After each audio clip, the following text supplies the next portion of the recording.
We got 5 people looking at us, Alex. Looking at me dancing. Yeah, looking at you. For you pointing up. Hell, what's up, Brian Phelps?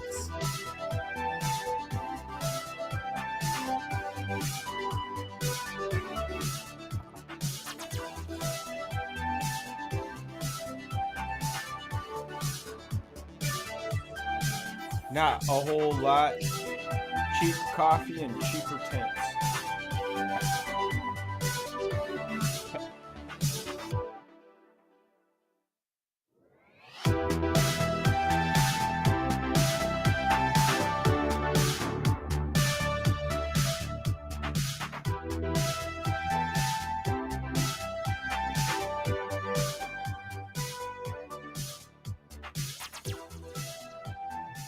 Cash, what is up, bro?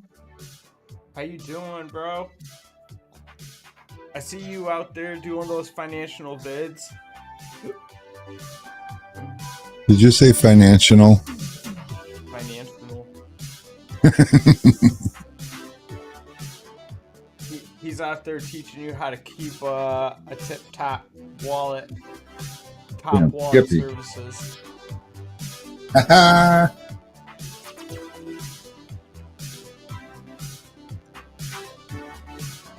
Alrighty.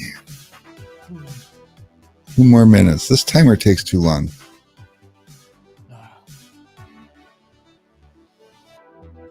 You need to attend for that comment. Maybe I will. Maybe I won't. We'll see. Nah, I probably will. You just gotta... I'm bad with remembering things. You gotta remind us when that's gonna be.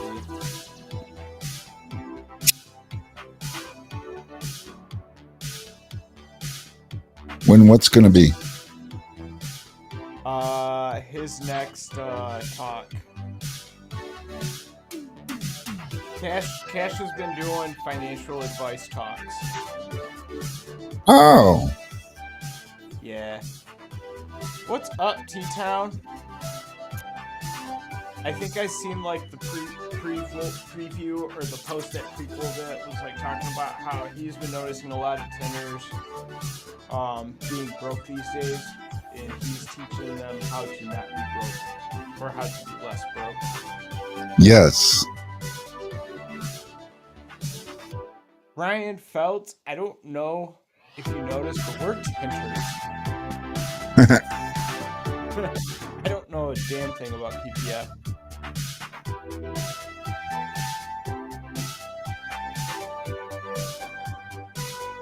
Thursday at 6 p.m. Eastern time on Facebook. I would like to know what PPF is like, but the patterns seem intimidating. Very expensive.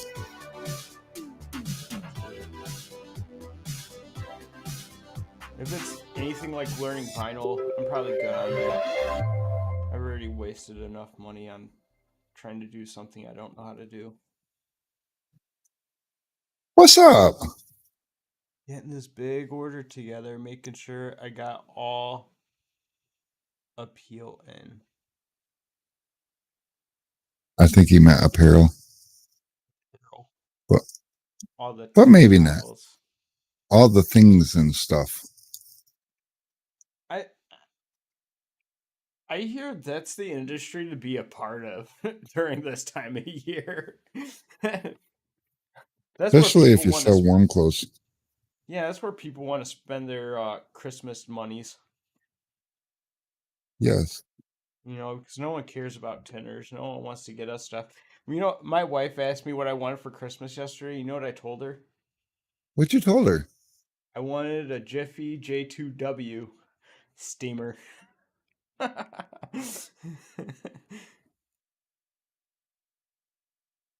Been doing a lot of removals? No, but I have people asking me, and I just like turn them down.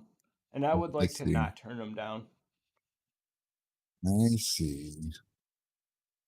Yeah, I think I don't know. And then plus, like, I have everything else. I just don't have a steamer. It's like the one thing Fair. to complete my collection. I did a thing today. What'd you do? I bought my Tinder battle tickets and booked the room. Hell yeah. I don't even want to talk about it. Oh. Yes. Uh-oh. Well, you go to book the room and it's not super expensive, but then they're like, "Hey, do you want like a top floor balcony with an ocean view?" And I'm like, "Well, yeah." And they're like, "Do you want breakfast served in your room every morning?" I'm like, "Well, I mean, it's not the worst thing." And yeah, before you know it, okay, I backed out of the breakfast because that was like $75 a day or some shit. I was like, "Whoa." Yes, you finally get to meet me in person. I haven't decided how I'm getting there yet. I'm either going to Well, if you drive. take the truck and the trailer, then you can stop at all the places on the way. Yeah, it's like a 4 day thing, but we're going to just be gone for a month.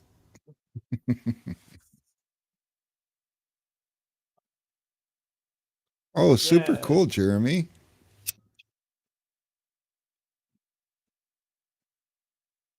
Oh, dude, congrats. Adam says his tickets got really expensive really fast.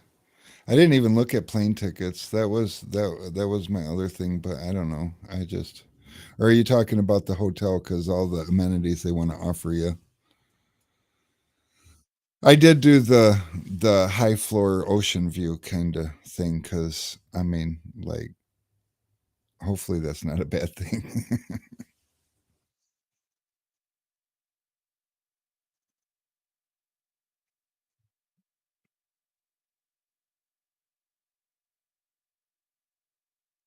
Jeez, I'm so jealous. I'm like Oh, don't super be jealous. jealous. Nothing to be I can't jealous even. about, man. I It's c- not something Even you if like the cards were right and we could like I could go, like it wouldn't even be smart for me to go just cuz like everything's tough right now. fly private only. I Oh wish shit, it's Dom. What's up, Dom? we don't want to talk to him. Push this down out of my way a little bit.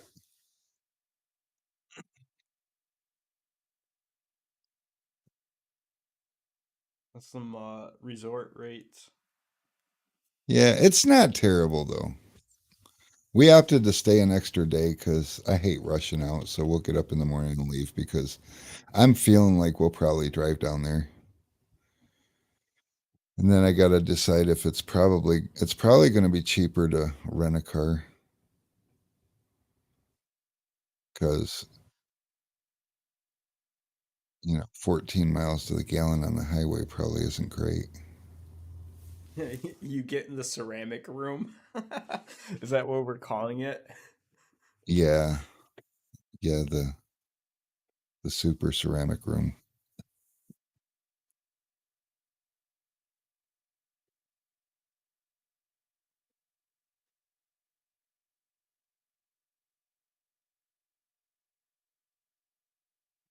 Oh yeah, You- so that's going to be a thing. Hoping to have a good time. If nothing else, I'll be at a resort. So that's the cool thing about it is, if the show's a bust, you got the resort to fall back on. So how is this one how, the shrink battle with Tramal. So are you going in as a competitor or are you just going to like do your little beef one on one? Who dat? Or not Tramal. Uh Marco? yeah, Marco. I I was don't know. I didn't even entertain whether I was gonna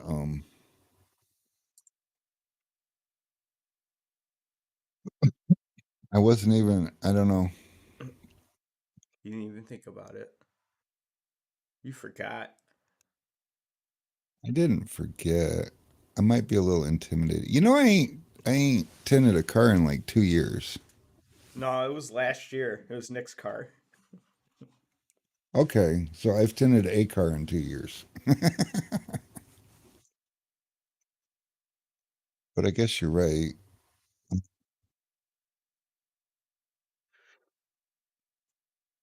Let's see how this works.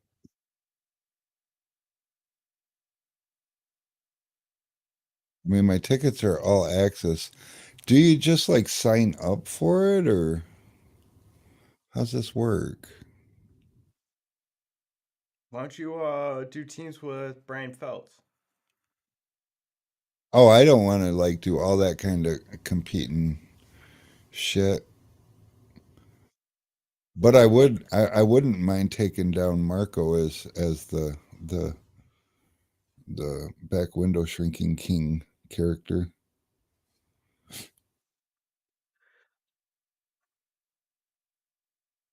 It's like Rocky Balboa coming out of retirement. Yeah, you know.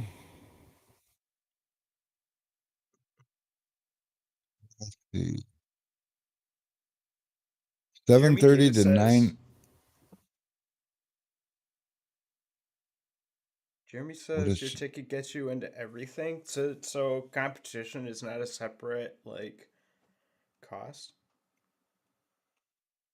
Oh, here we go. How to compete. Let me, you know what? Let me take this over here and we'll all read this together. How's that? I gotta find my page. And then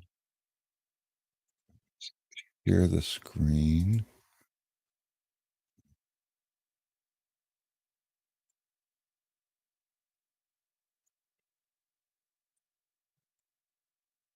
Okay, there's that. Oh, it's a heat shrink battle. That ain't gonna work.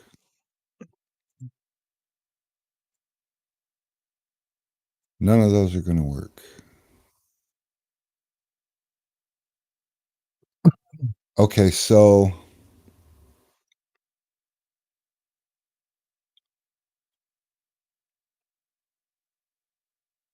here we go. So heat shrink battles, top 5 finalists for this tournament will advance to the championships. Ooh. Although I haven't shrunk a back window in like a million years. Well, I did one this past year. And did I use a torch on Nick's back window? I don't even remember. I think so. I probably I did don't because see it why was you just wouldn't. easier. Yeah, I don't see you trying to lug around an extension cord. Tinner trivia. I'm not interested in that. I don't know nothing about tinning. Challenge top 3. Challenge announcement reveal coming soon. I don't know what that means. Gets me excited though.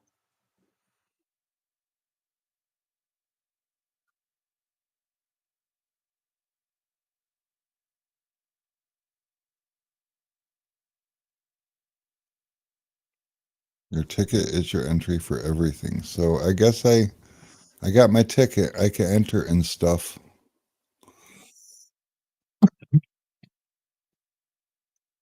This is the championship promo.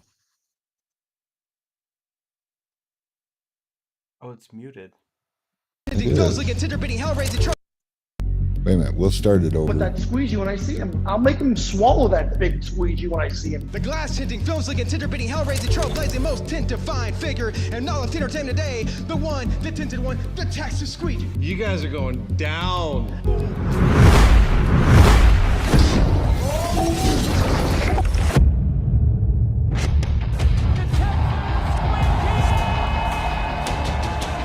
He's ready to crank it out and bring the heat. The 2021 Tinter Battles, the new champions. Mike, Robert, and Boss Lady! Let's get ready to battle! We're both coming, and we're going to take everyone's soul. They're going to wish they didn't compete. Yeah, the winners!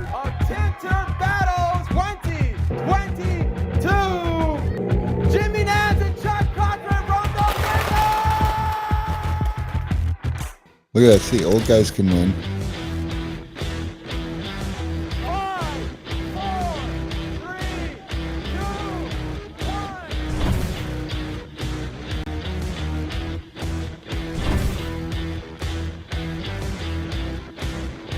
1. We're defending our belts. Yes. We are going to defend our belts. We are going to defend our belts. We're not going to slack. We're not going to train hard, but we're not going to slack. We're going to go in there and just do what we do.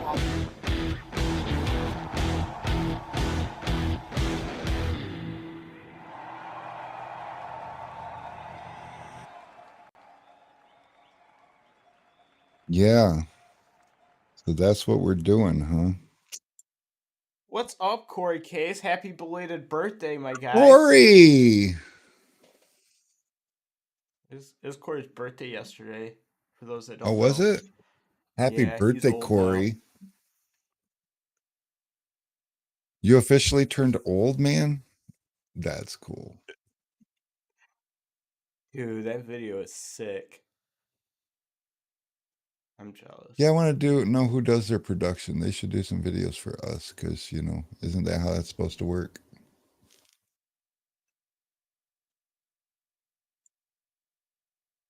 I feel like that's how that's supposed to work.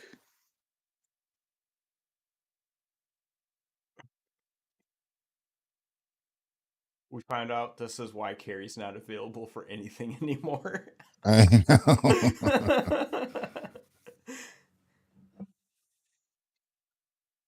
What the hell? I must have broke it. Oh, I know why.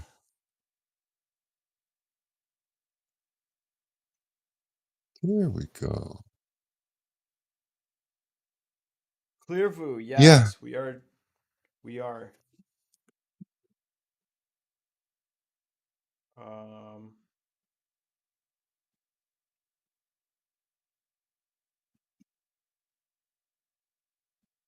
We lost Alex.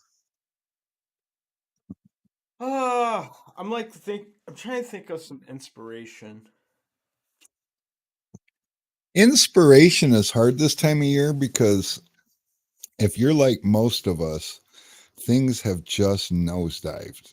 You know, we've just like most of us had a really good year this year and things have just went to shit like really fast.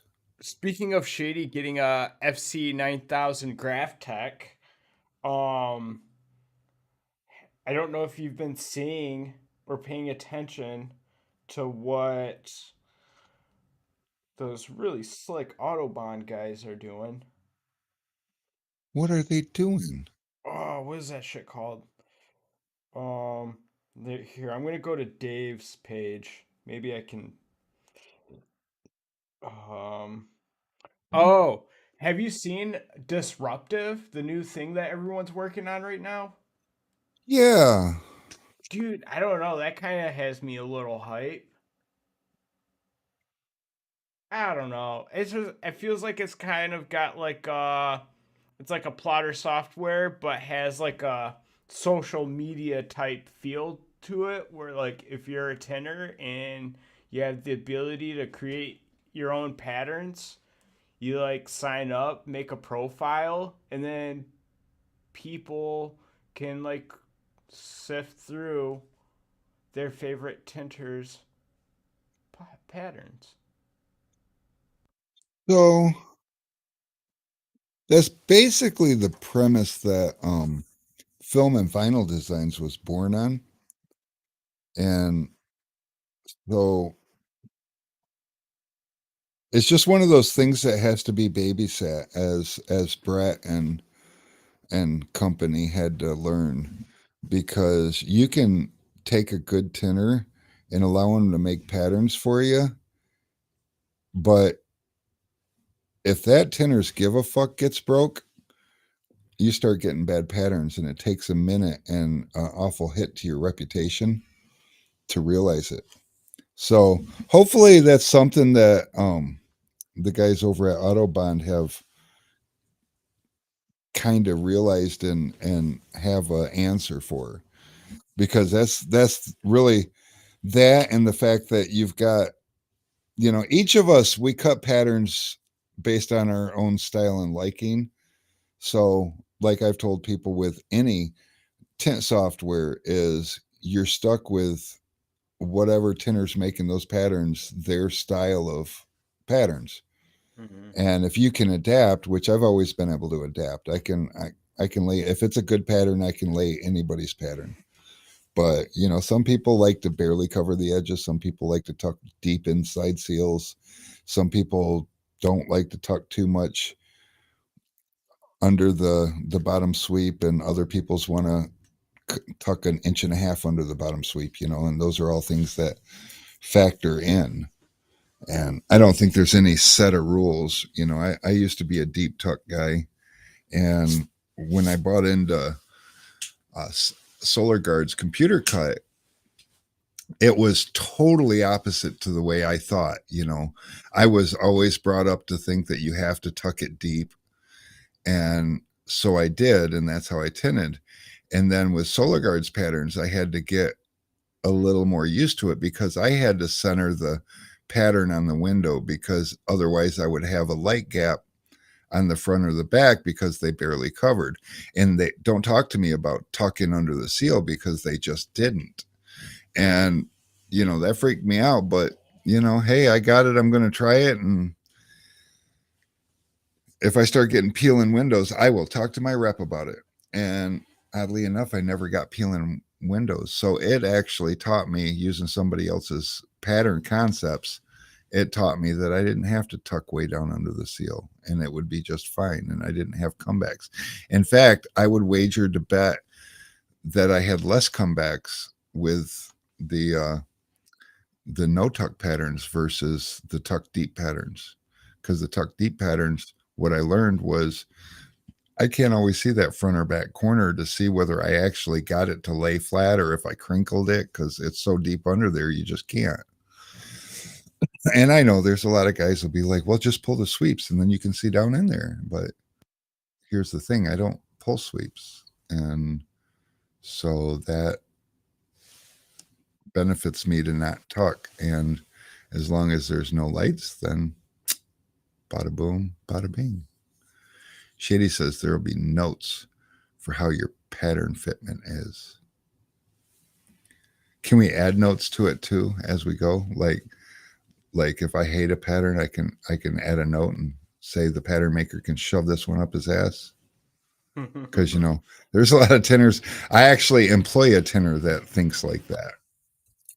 You know, and speaking of that other tenor, you know, he showed me on Film and Vinyl Design that, you know, if he's made an edit to a pattern, you know, he's got his like separate folder he saves it to or whatever, but it will like show an indicator that that pattern has been edited before, and it reminds him to like check that one out to see like what he edited and what he liked about it, and then he looks and for he's sure. like, oh yeah. It's exciting to see, though. The pattern system has gotten kind of stale. I mean, we've got Core from Eastman, but that's just a compilation between Suntech and Lumar's stuff, and they just kind of combine the two. And Jeremy says DAP does the same thing. Yeah, DAP was the latest innovative software, and the DAP software, personally, I wasn't a fan of. The patterns, I was, for the most part. There were still a lot of patterns in their database that they hadn't gotten to yet, that they haven't improved. But I mean, Dean Mitchell's who put DAP on the map, and he was a one-man show. The problem is he got too popular, and Expel decided that Dean Mitchell could probably benefit the company better in a more public sense. So somebody else took over the patterns, and although that person could do what Dean did and brag about their patterns and make posts and videos and stuff, but he doesn't. And so DAP has kind of went by the wayside. But DAP also, or Expel also, decided that they're one of those companies that if you're going to use us, you're going to use us all the way through and through. And you have to be somebody pretty special to only use part of Expel's program. And so that's more of a niche thing now, where when it first came out, they wanted everybody to try it. But now if you don't use their film, you're not using their software. In fact, the only that I'm aware of, the only pattern software or computer cut type software company that is a film company that will still let you use their software is SolarGuard. By the way, if you reach out to John Nicholas or Gary Benoit, they'll give you a 30-day free trial, and it's all software cloud-based. So it's kind of nice because you don't have to wait for any kind of a key or anything to plug in, and it's real quick and easy. But they have a real intuitive setup, and their patterns are fine. They don't seem to change them a lot once they're out there. They need the feedback, and a lot of tinners don't give the feedback. So that's something that I like about a new software coming out that gives the ability to do instant live feedback, and somebody's actually watching and listening. Because if you have to leave the platform to give feedback, it's not something that we're going to do. We have a car to tint, so we're going to bitch about it and move on. Maybe after we tint the car, we might come back to Facebook and tell everybody how much it sucks, take pictures of how the pattern was short or something. But we rarely are going to reach out to the company and say, hey, this pattern needs to be, lengthened a 1/4 inch so it covers on both sides or something like that. So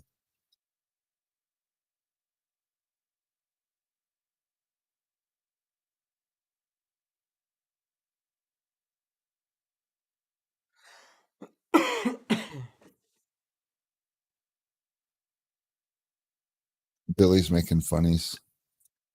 I had to read that twice. So did I.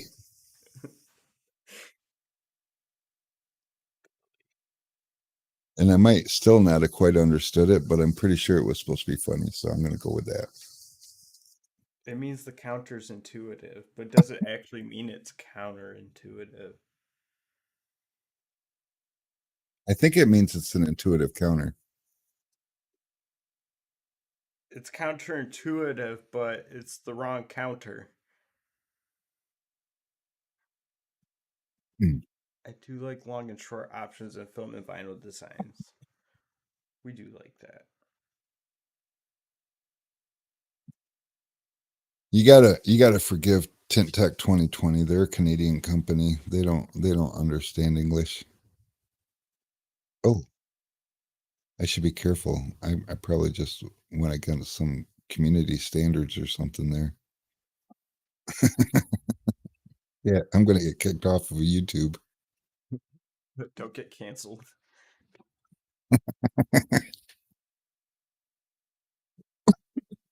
So, what is everyone doing with their all their newfound free time? Because there really is things that we should be doing during this next couple of months. We've got December, January, and most of February that we got to get through. And I know one thing I used to do is just nothing. Hopefully more than taillights. Do what? Things are, I said, for me, hopefully more than taillights, because shit's getting scary. Open taillights? Oh, I said hoping more than just taillights, because the only thing I seem to be doing on my free time is a taillight here and there. Well, it's the dead time. You tint something every weekend. Really? It's a side hustle, Alex. So Anthony's what's up, auto Anthony? Detailing. What Yeah, T-Town's got a good idea. So like his apparel stuff will take off this time of year, and um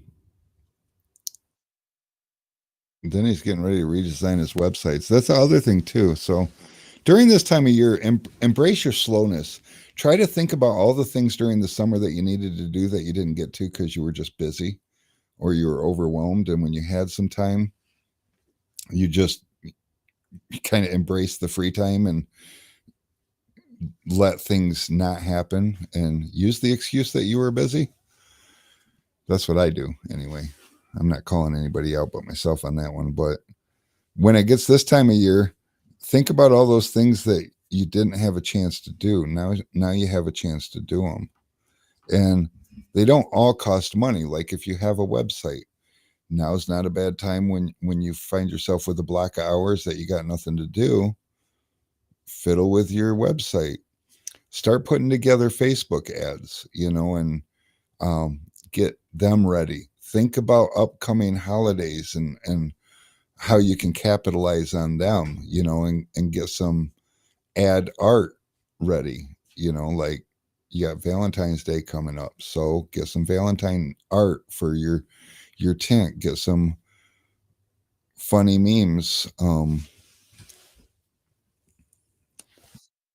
Just try to get creative with stuff around your business, and not necessarily even stuff you're gonna use over the winter, but maybe stuff you could use when you're too busy to use it, just to keep your name out there. One thing that back in 2018 when our daughter passed, it kind of debilitated us and we weren't capable of doing anything. And one thing that Carrie did for us was put us together a month of ads so that we could stay relevant and visible out on Facebook and social media. And all we had to do was schedule and post the ad. And you can do that. And she did it in a template form. We still have the template and we could reuse it and just change little items in it and continue doing that. So that's really convenient. But the nice thing about it is we could schedule a month's worth of posts so that we stayed relevant to our community, even though we weren't there, if that makes sense. And the same goes for right now. When you guys have all this time, if you sat down and did that, it would pay dividends. Bless you. Do you have COVID? Yeah. Oh, well. Yeah, I think I gotta go. No, you don't have to go. You're quarantined in your own little room right there. It'll be fine. I'm the least creative when I'm slow. Huh. If I feel like I'm out of creativity and I'm slow, I just throw on like one of those like relaxing music loops on YouTube, and then I just like sit there and I feel like things just like eventually come. And don't forget to, embrace your slowdom. Now, it's kind of tough that's the cool thing about Cash and what he's doing right now to help people be a little more financially responsible, because this time of year when you're slow, it would be super nice to be able to do something for yourself. But not all of us have that ability, because a lot of us will, live job to job, so to speak, or paycheck to paycheck, or however you want to put it. And when we get extra money and we're really busy, we just spend extra money and have, more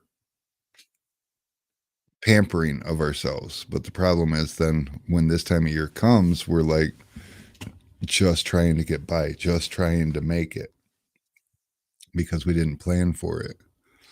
And I learned how to plan for it years ago when I worked for a guy and we would close for 5 weeks out of the year.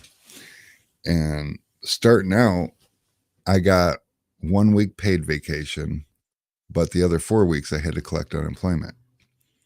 And, you know, as the years went on, I got up to three weeks of vacation and only had to collect unemployment for 2 weeks. But what I learned is during that time, if my budget equaled my pay, unemployment doesn't pay you your pay. Unemployment pays you a percentage, a very small percentage. And so that leaves you scraping and pilfering and struggling. And so what I learned to do is over the course of the year, put money aside and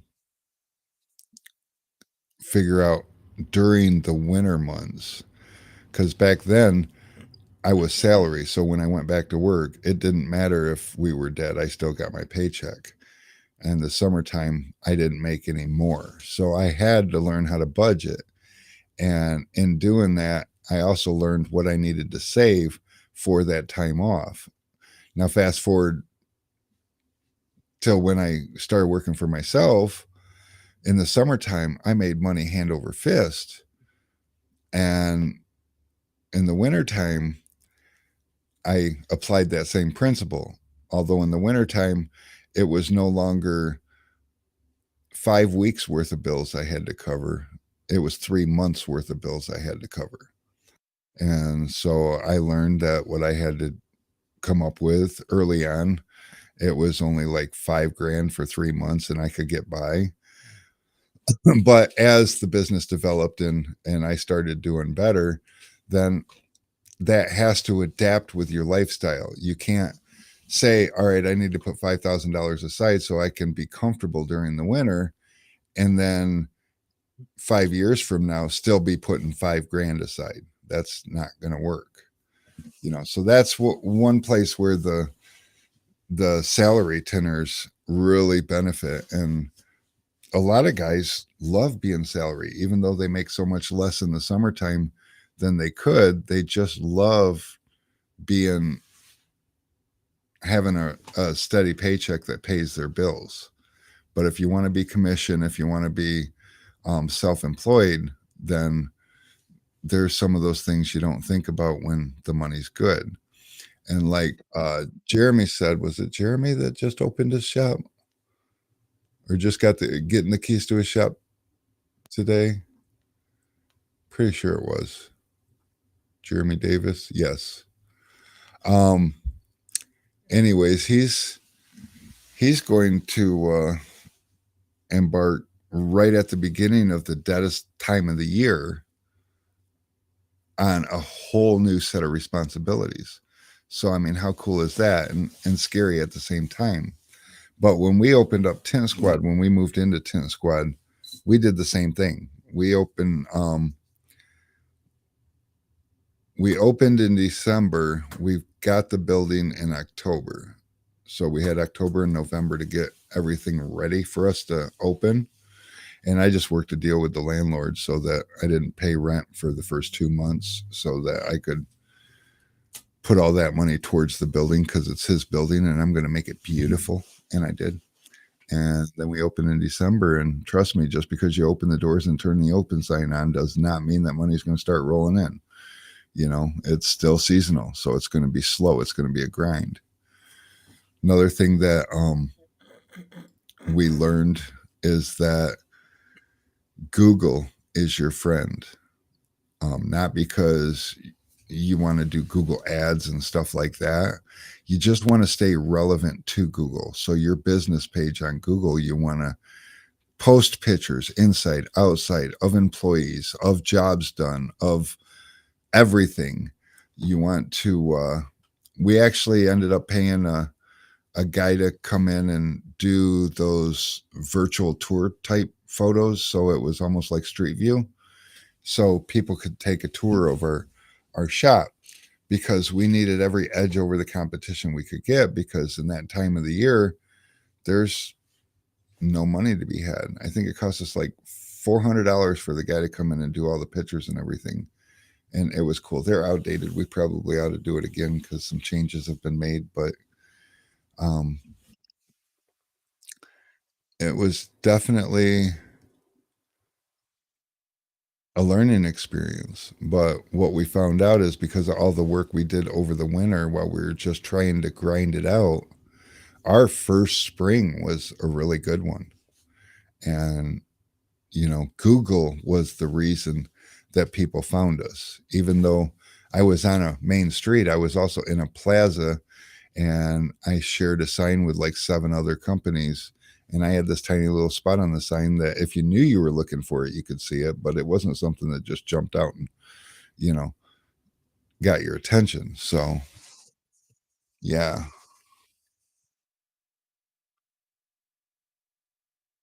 And yep, Billy, tax season does it pretty much for all of us. And that's cool because a lot of people, they get their taxes back, and the first thing they do with the refund is go buy a car, and then they want to get it tinted. So it's super cool, and it really affects us when why is shipping to Australia so expensive? That's a good question. Um, we charge 10% less for international than UPS charges us. So when somebody from Australia orders something, it costs us more to ship it than we charge in shipping, which is kind of backwards to the way most companies do it. But I'm right with you. It's expensive. The only thing I can figure is Australia is completely on the halfway around the world. And it just costs a lot of money to take products over there, and they don't cut us any super big breaks. I wished I could do better, and although we just shipped a couple of tint kegs to Puerto Rico today, and it actually costed less to ship them to Puerto Rico than it does to ship them to South Florida. Go figure. Makes no sense. And we shipped those second day, didn't we? Yeah. Cool. Because we're cool like that. It We could had be a- because of like the flight and the drive to make it to South Florida. Because like Puerto Rico's not that huge, so maybe it's like the flight and then like a short drive. Yeah. Or maybe things are just cheaper in Puerto Rico. So once they get to Puerto Rico, it doesn't cost that much. Shit's expensive in Florida.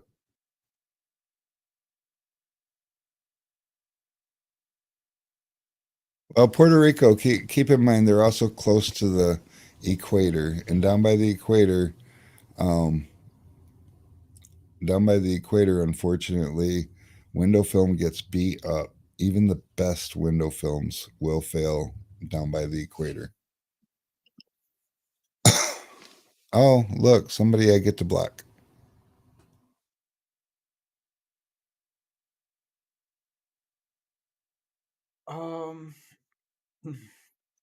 Would you ever consider having a distribution in Australia? Um, hmm. I would Let's do it. love I'll to move have down there. no shit. I actually would love. Oh,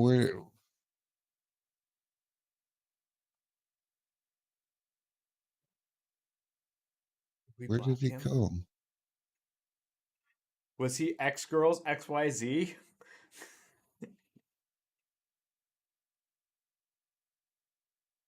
How do I unblock somebody?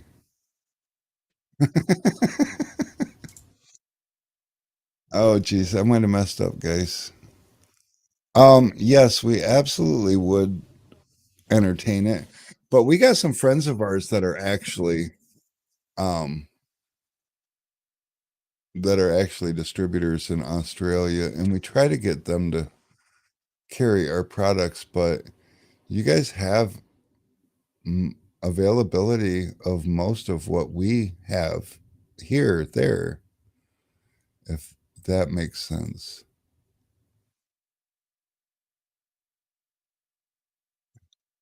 Dumbass. I don't.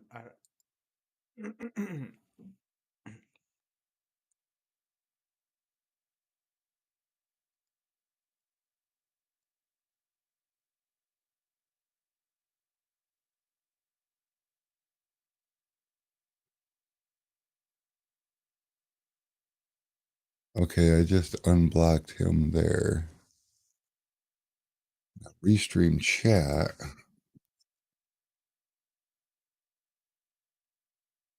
Oh, all you got to do is in your channel's chat, type in backspace, unban, one word, and then the name. So let me, here, I can do it for you.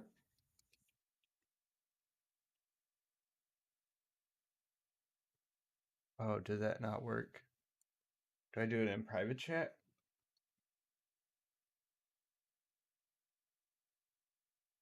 No.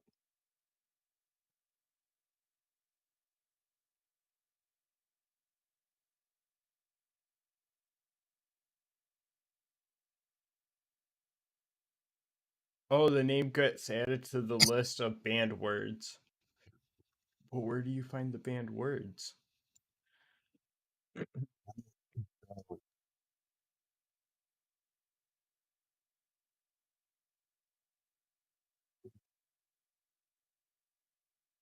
Hi, DW. What's up, bro?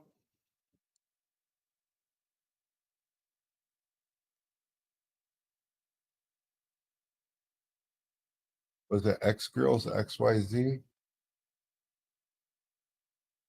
Alex Cat.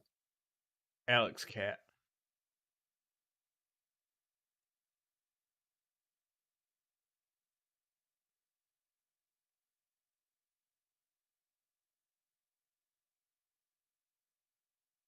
Okay.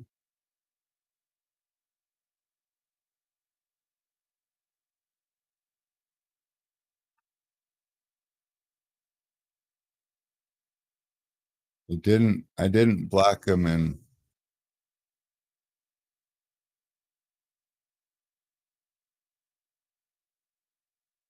Oh, nice, DW. You never have time. Nothing really crazy going on right now. Got finals soon too. Or soon though. Yeah, me too. All right.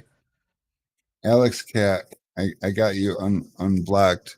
I'm sorry I had some spam coming in that I was blocking, and I think the comment jumped. And unfortunately, when the comment jumped, it just happened to be when I clicked it, and I didn't realize it was you that when I clicked ban. So it didn't even show that I blocked you either. Oh wait, it's back up here, so right there. So that worked.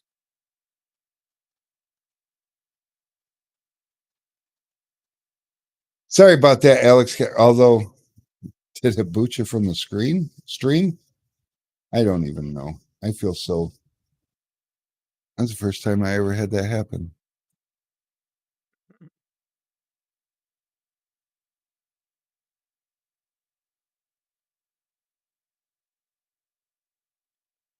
All right, where was I?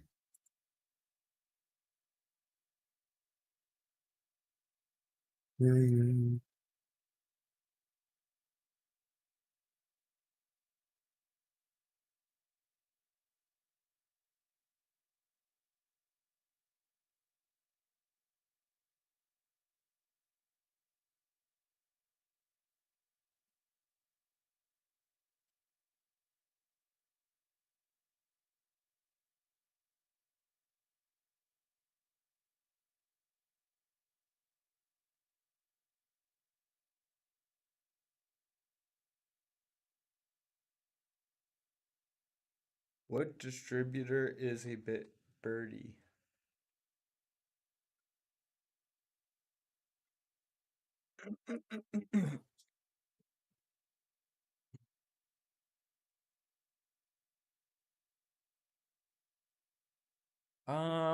Dude, what's up, Scott? Have you been?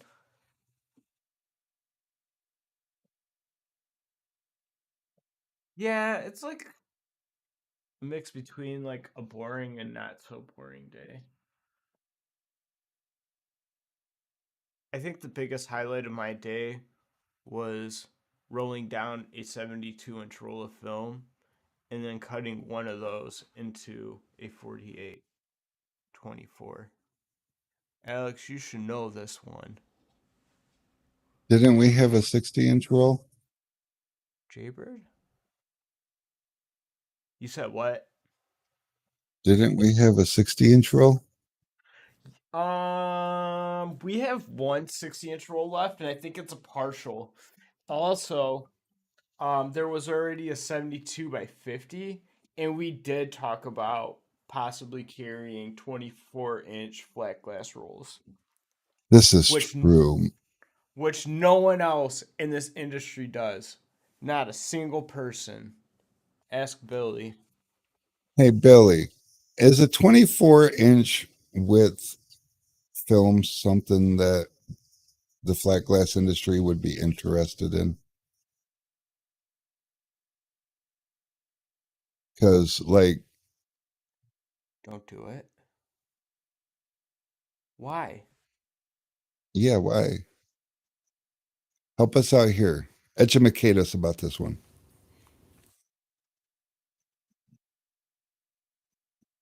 Because currently, for you to get a 48-inch, I have to cut 12 inches off of a 60 and throw it in the garbage. Which is why 48-inch film costs more than 36 or 60.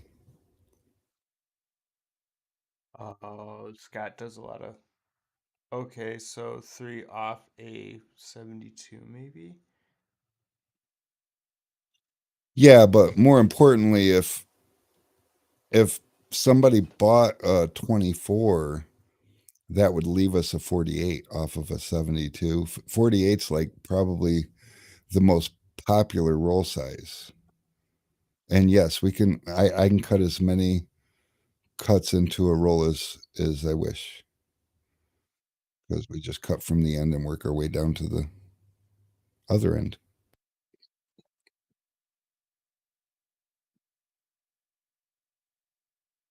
$28 and $32. Yeah. Scott, that's still not helping me with the 72-inch.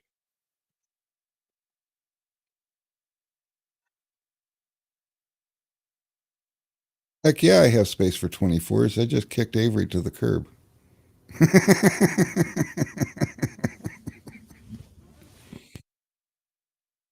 I got all the space back now.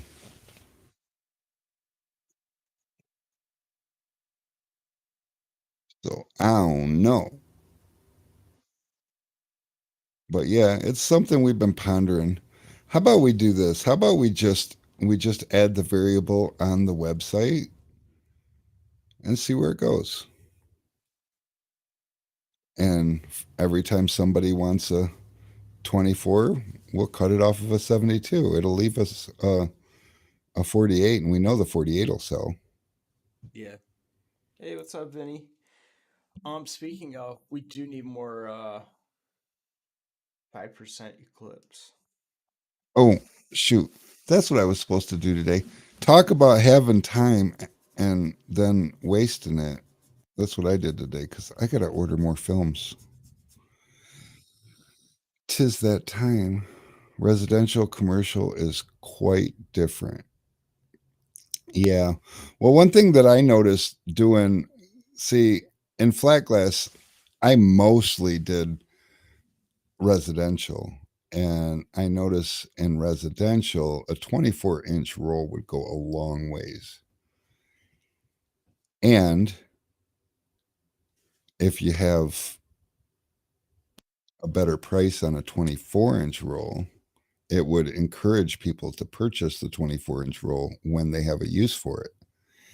And if you could do a 24-inch roll by 25, 50, 75, or 100 feet, then if you're looking at a job and your job has 12, 22-inch wide windows, then I have a question about flat glass in regards to skylights. What are all the things that factor into the pricing of doing an exterior install on a skylight? Do you charge for like roof pitch? yeah. I mean, if you can walk up to the skylight, you know, it's one thing. If you have to anchor yourself to the other side of the roof, it's another thing. Remember, all these guys ain't roofers. Yeah, size of the roof, or not size of the roof, size of the window.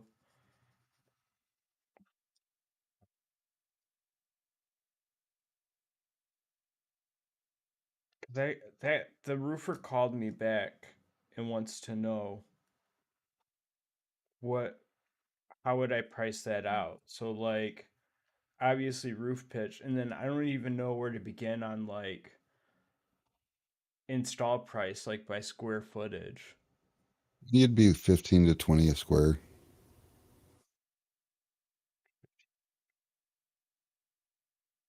And that's labor, right? On top of so No, on top that's of the material. price. No, because when you start, tint customers, especially contractors, are fucking hard to deal with. You don't want to give them a separate product versus labor price because then they're going to think you're overpaid. You just give them a price. This is what it costs. Now, if you have ladders or scaffolding or things like that that you want to charge extra for, it's easier because then you can do your base rate plus I'm going to have to bring a scaffold to the job. So there's, you know, a $200 scaffolding fee or whatever. You know, but aside from that, or some jobs you might have to rent a lift truck or one of those, you know what I'm talking about? Scissor lift. That's what it Yeah. is. Scissor lift, And cherry pickers. so things like that, those are the things that you would add separate. But as far as the material versus labor, always put those together.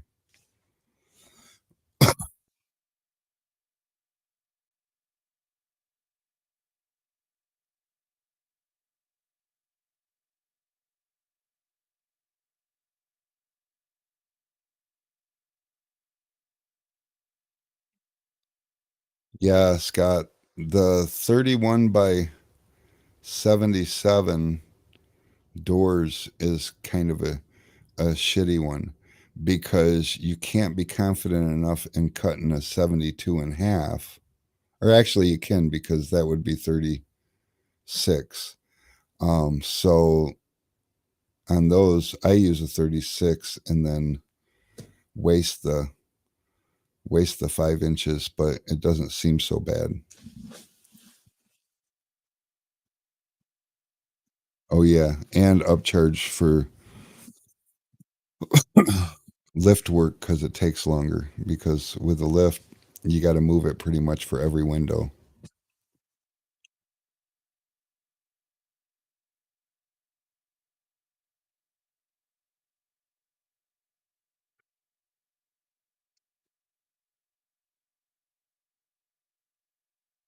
So 31. So 32-inch roll would be beneficial. 28-inch. So now when we start cutting it up like this is where shelf space becomes relevant because even with just a silver and a dual reflective, each size, if there's 5 shades with 2 lines of film, each new size you add is going to be 5 separate slots you have to have or spaces for film. So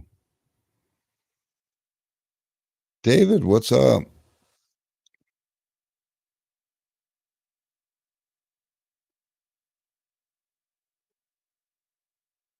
Hey Ryan, funny story. So we got outbid on a job at a physical rehabilitation center And because we charge what we charge, and they were looking for the best price. And so they had this company come in from out of town, and out of 8 windows, the guy spent 6 hours, 7 hours, and he got 2 of the windows done. And he really did not do that good of a job, but nobody there cared about how the job looked. The windows were tinted, but they called and asked if they had more film, because they ran out of film. And if they had more film delivered there, if we could go do the job for them. And I'm a nice guy. I'm willing to help anybody out. So we told them, and when I go do this for you, I'm going to charge you $4 a square foot, period. I'm just going to go out to the site and I'm going to do the job. $4 a square foot. I know I'm expensive, but whatever. I'm taking time out of my days when I could be earning $10, $12 a square foot on another job. So that's my helper price. So I went in there and I did these other 6 windows for like, I don't know, it took me like 2.5 hours, and they were blown away. They were like, "How did you do that so fast?" I'm like, "Well, actually, I kind of thought that, I had to redo the one window once because I miscut when I was coming down the ladder." And they're like, and then they told me about the other guy and how he wasted all that film, and he was there for like 6 or 7 hours, and I only got the 2 windows done. So anybody arguing with you because you're charging too much because you went so fast, just ask them, do you really want to pay this much for a guy that's going to take 3-4 times as long, 5 times as long, and give you a less adequate job? I'm worth more because I'm better.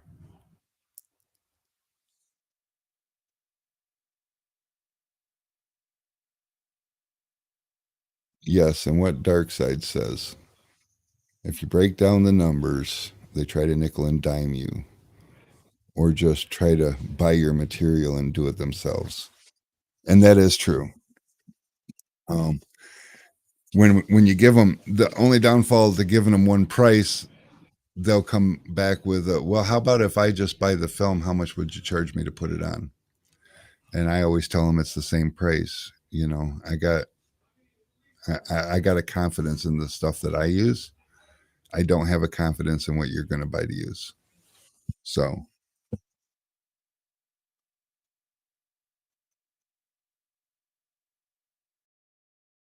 Alex forgot to disappear the screen when he left.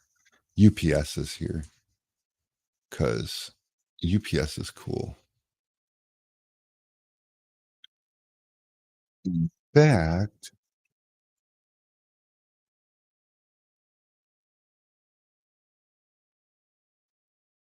oh my God, UPS was in and out quick. I was just about to show you guys Alex loading UPS, but UPS be gone. Alex is like, we're having a juicy conversation. I got to get.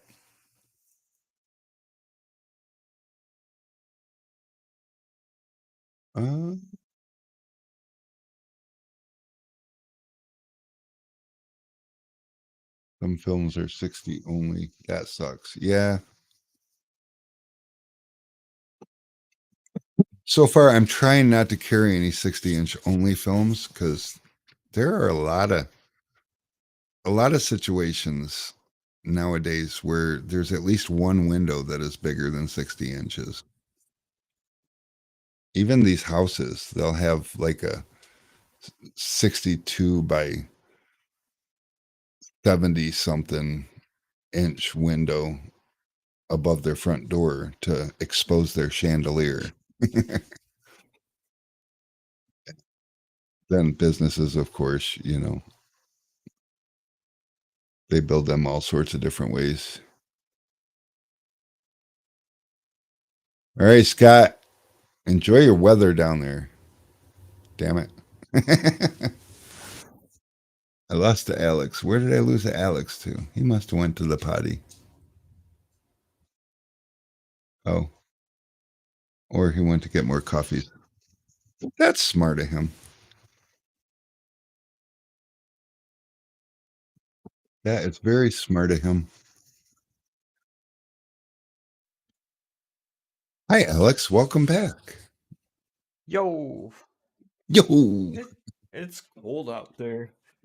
is it? Yeah, it dropped. Says it's 47, but we got a wind advisory, and that wind is probably not coming from the south.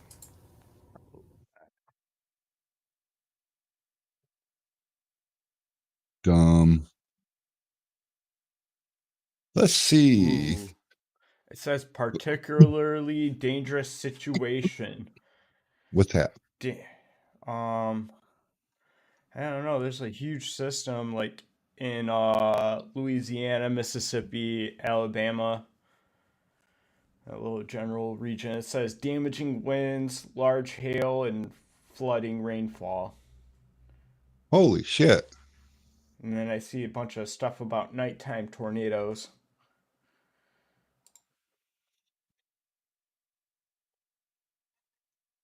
Those are the worst. Nighttime tornadoes Yeah. catching us off guard.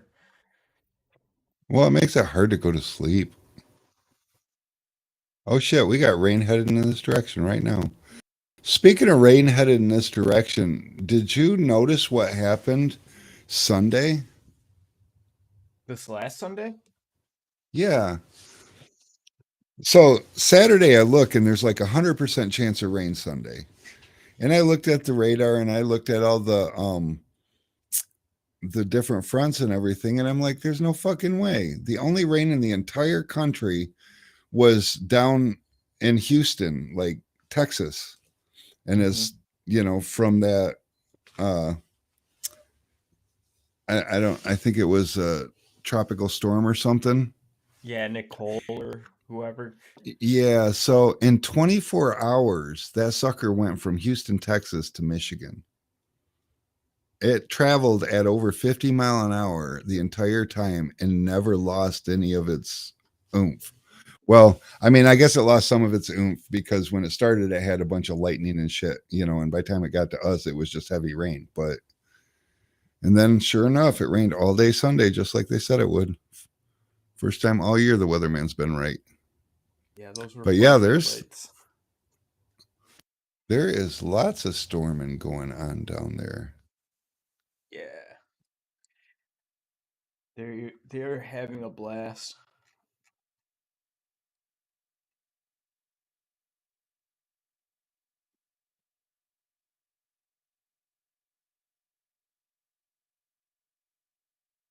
Check that shit out.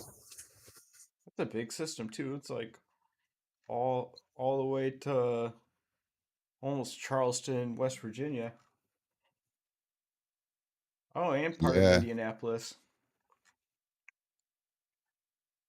And then Iowa and Minnesota is just getting hammered with snow right now. Oh my God. You see what they're doing with the UP?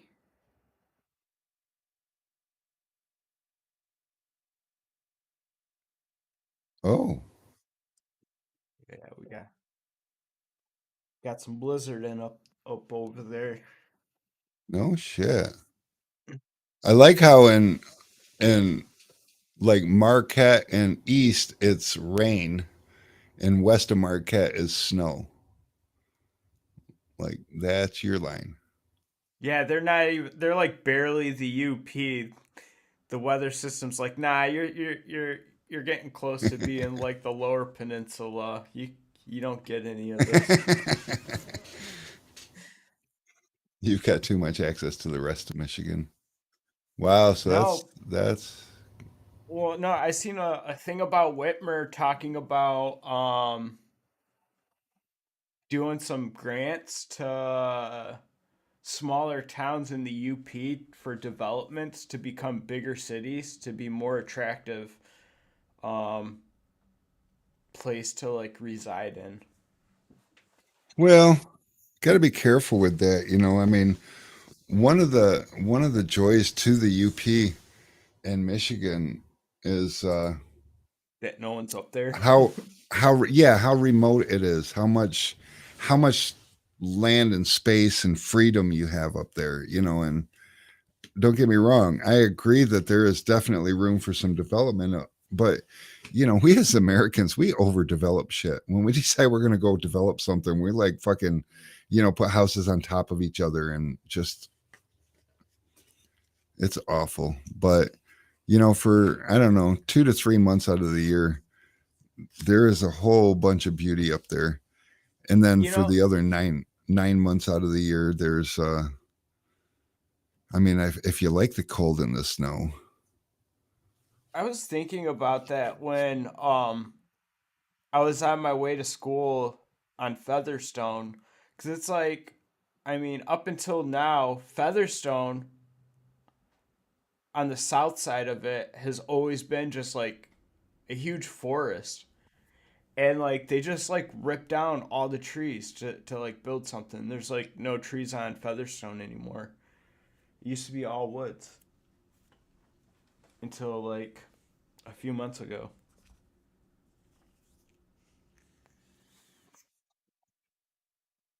In Houghton, where Charles went to school, he said basically it started early October and it wouldn't stop snowing until it would pretty much snow every day until June. It's like, well, that's stupid. He's like, no, it's awesome. Like, what do you do? He's like, everything. But that's what happens when you're in college and young and drink heavily. Yeah. Oh, snow day. Time to go get some drinks. Yep. God, so we've got a couple of nasty cold fronts coming through. Is it really going to get that kind of cold? I don't like it. I will have to look. We'll check out the full forecast. Oh, I think I clicked the wrong thing. Oh, it's supposed to start raining overnight tonight, but then dry up tomorrow. So that's cool. Where's my 10-day forecast? I like the weather on my phone better. It's way easier. Day. Oh yeah, highs in the 30s. But by Saturday, it's supposed to go back up to 51. And then 37 for Sunday. 43, 53, 31, 29 on the 8th. Holy shit. About to get wintertime around here. But all the precipitation seems to be coming when we're on the warmer side of things. And so Wednesday, it says we're supposed to get a rain and snow combination. So I guess it just depends on when it happens. Oh, 3 a.m. Wednesday, it's supposed to be 53 degrees and then drop over the course of the day. So it'll be rain change into snow. That's always the best, especially when it freezes under the snow. Should be a good time Wednesday. Wait a minute, Wednesday? That's tomorrow. It's going to be fucking cold tomorrow, dude. It's going to be 53 at 3 a.m. So you should get up and enjoy that. Then go back to bed. And by the time you get up to go to work, it'll be 34 degrees. And then 31, 29, 28. Wow.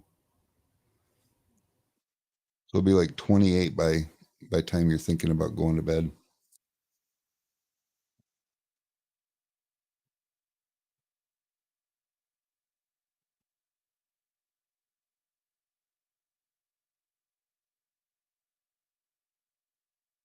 Home, it was 70s. Currently in Ohio, highs of 40s. Yeah. I had a good time down in Kentucky. We had one day that was cold in Kentucky. I think we stayed in the 30s all day. And the rest of the days was 40s and 50s and sun shining and surrounded by mountains. So we didn't really have any wind. So I was good with it. Yep. So where we at now? Close that.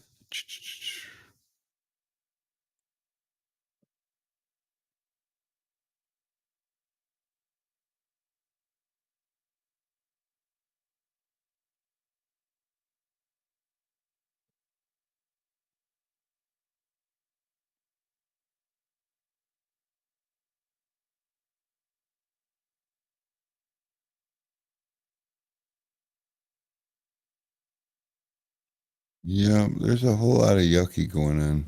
Nobody wants to see any of that. So, what else we got to talk about? Man, We I don't even know. we should plan these things better. Dude, right? Well, we have like 23 more days until the days start getting longer. So we can look forward to that.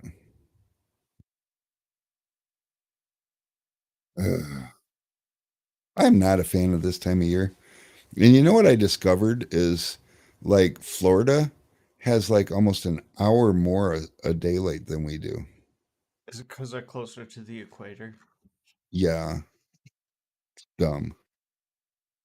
Yeah. I just, I don't know. I don't like the fact that I could see my Christmas lights so clearly right around the time I get off of work. Well, yeah, Oh, the sun is already.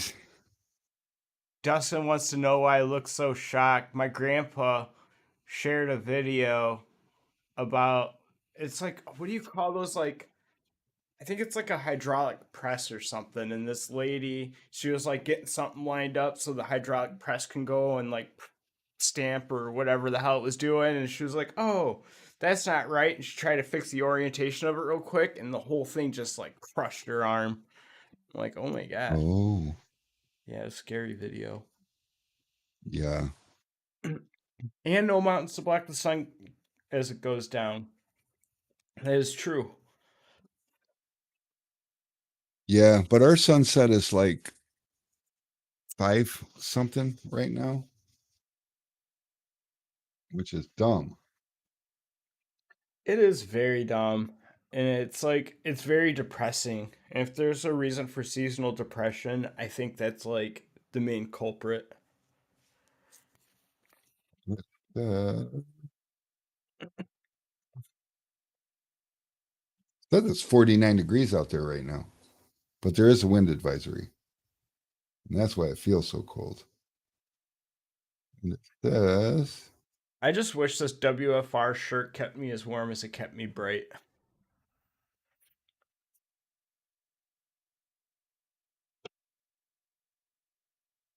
Move to Arizona. They don't do daylight savings. I would love to move to Arizona. I like it out west.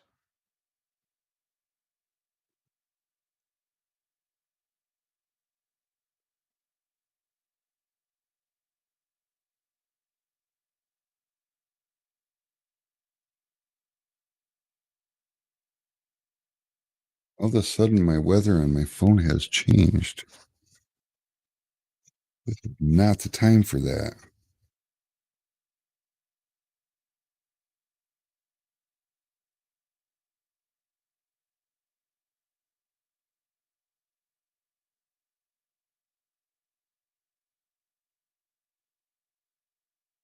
Oh, here we go.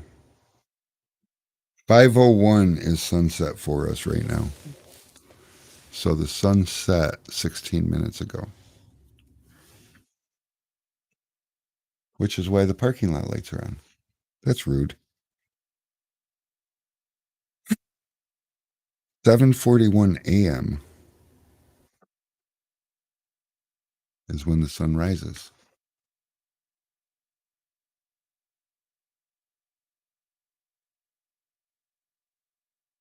And we will get down to 9 hours and 4 minutes of daylight before the days start getting longer.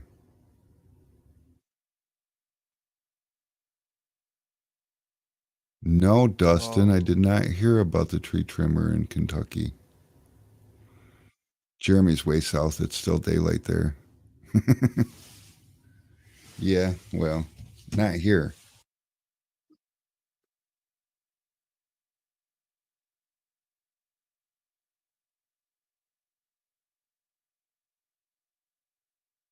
Oh, is it December 20th, December 21st? That's when it starts going back. Yeah, yeah. Jeremy sent Look at me a you photo. checking on me. What you sent me, Jeremy? See, that's what we're dealing with right now. Oh. What is that? Is that snow sled?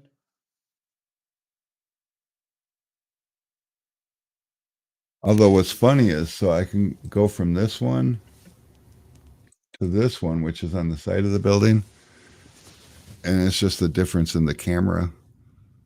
So Oh, this he one still said it. makes it look daylight.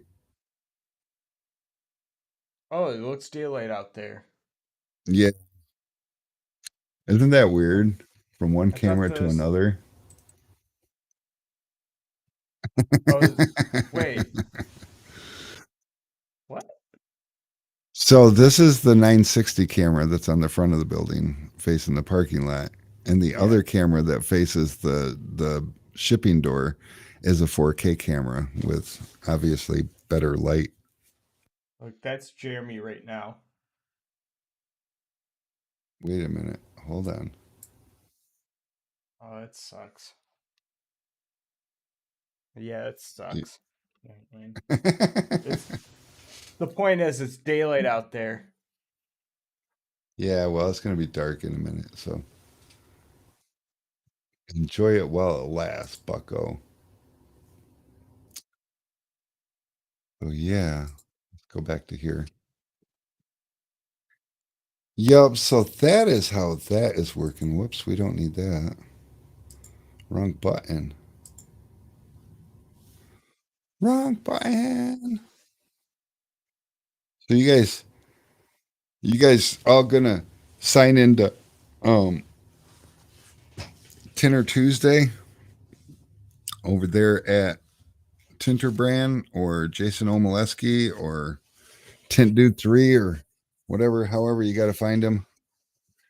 Apparently, he's going to have a whole bunch of tinters. The Tinner Battle dudes on. So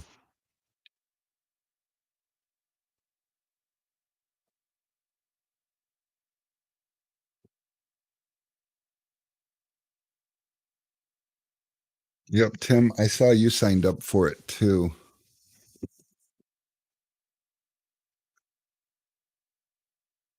I wanted to sponsor this year, but I was actually just surprised that I could pull off going. Because I don't know.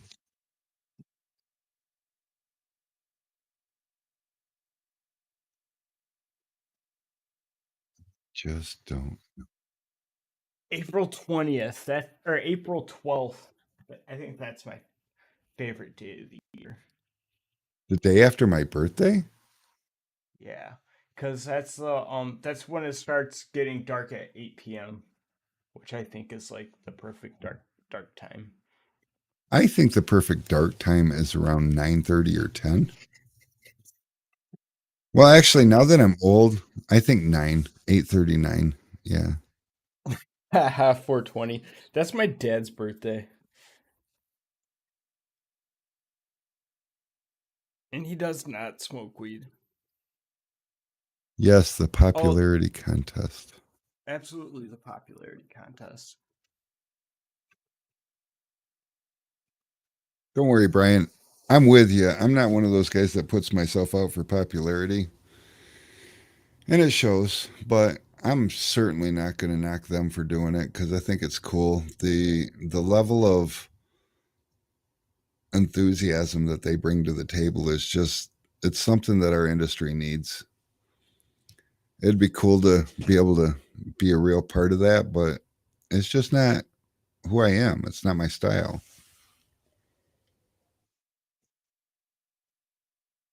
I wanted to straight knock Marco off of his pedestal last year on the heat shrinking because he shows up with a torch, and I already made him squirm a little bit because he was trying to show everybody how to shrink with a torch, and the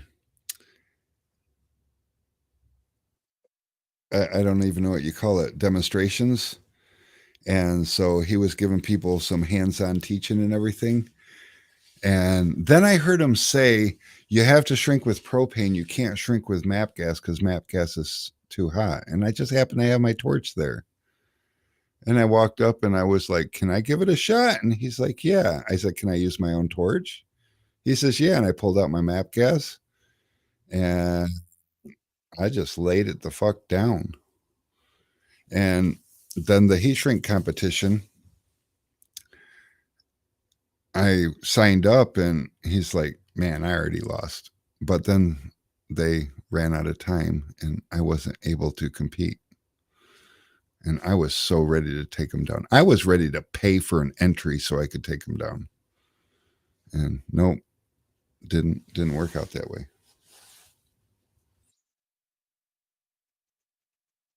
But that's okay. Maybe next year.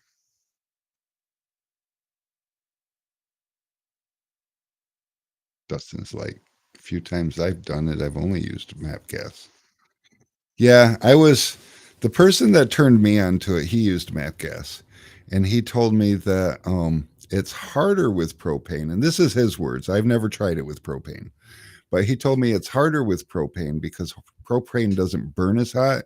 So you have to get the flame closer to the film, which makes it more reckless. And that made sense to me. So with the MAP gas, you hold it further away from, and it tends to work. You just use the heat. You never accidentally kiss it with the flame.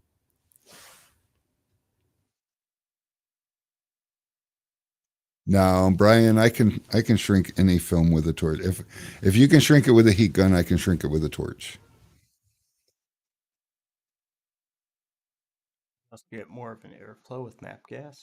Yes, 100%. MAP gas will put out a faster flame, which will move air. And so that's a struggle that a lot of people have trying to switch from a heat gun to a torch. You don't realize that you utilize that airflow with your heat gun.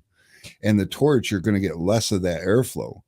So with the MAP gas, you get more airflow than you do. And same thing with the tip. If you use a nice wide tip for your flame, it's going to push more air also. And you want to be able to move the film with the air. Yep.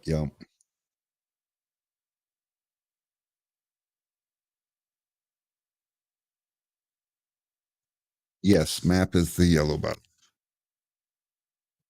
And I feel like, I don't know. No, don't touch it with the tip, Tim. If you touch it with the tip, you'll might as well put the whole thing in.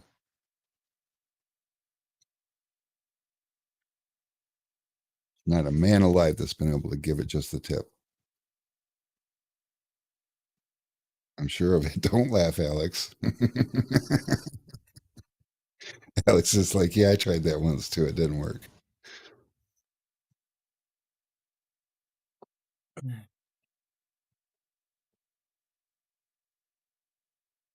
Oh, what time is it? 5:30. It's slow o'clock. Ryan says I bought it just because it's yellow. It's slow o'clock. You got kids. Yep. Hey, you can get a kid with just the tip. Although I've never known anybody to be successful. I've known lots of guys to promise that they were just gonna. We probably ought to come up with a different topic. This isn't exactly tool talk.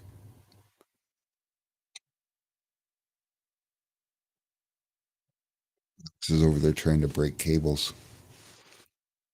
No, I'm just impressed with like how it like keeps its shape. It's a really nice cord. I wonder what this was for. It was for an extension for the camera that's sitting in front of you. Oh. You know, the one that you're talking to us with? Yeah. No, you don't. It's I see your it's eyes a- going everywhere but at the camera. It says it's a tool just not for window tinting. Jeremy says wrong tool. I mean, we are talking about our tool we use. Yeah.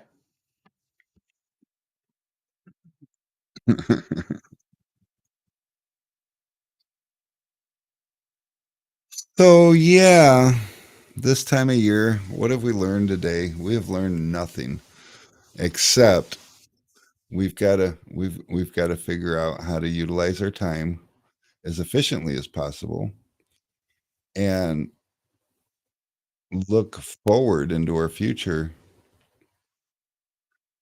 with the things that we do today. Brian says you need to pay him a visit.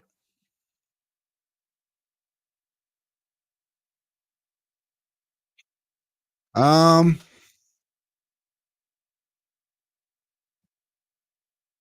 I might be able to pull that off. I mean, it sounds The great. wife is not a big fan of stopping places along the way. Same with mine, or else I would have visited Tim by now. Sometimes it just doesn't work timing wise, but I gotta I gotta figure it out because we're going to probably end up driving down. I don't know. I'm not a fan of flying. It hurts my ears. It makes me uncomfortable for a whole day after I land.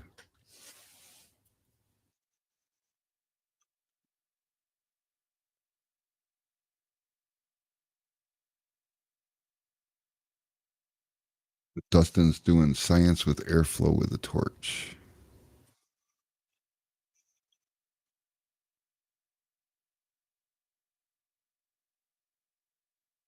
Tim's like, I even had a free press for you. Wow. I know, dude. I was very upset. You know what they say, happy wife.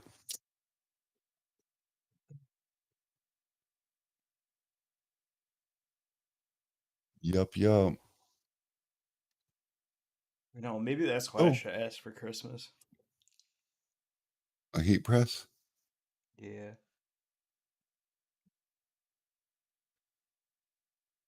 Go home. Why are you still here? Right? Um,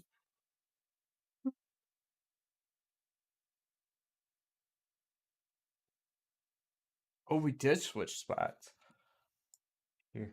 There we go. oh, we can even do this.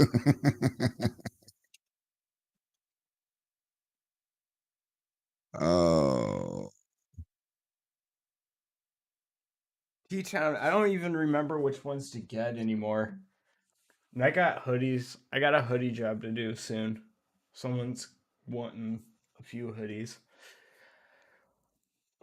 White press vinyl on black. Oh, super easy.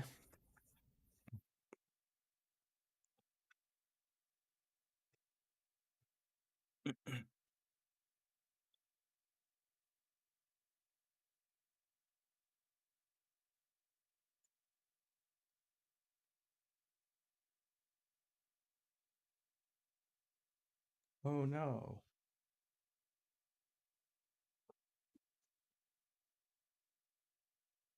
They call it sleazy.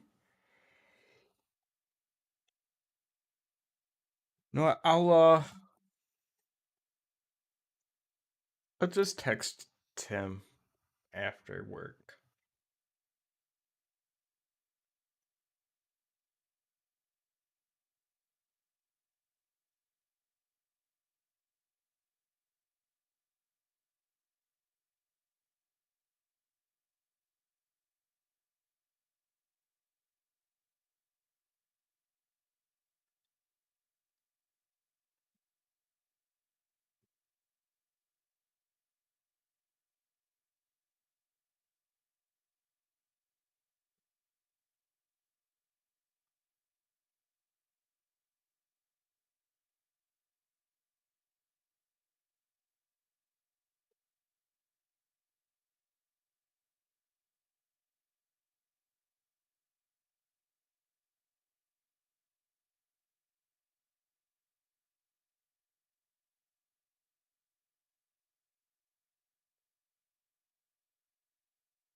There's just so many brands. How many brands? Press, Oh, Craft heat Pro. presses. Yeah. I don't know, Billy. HPN.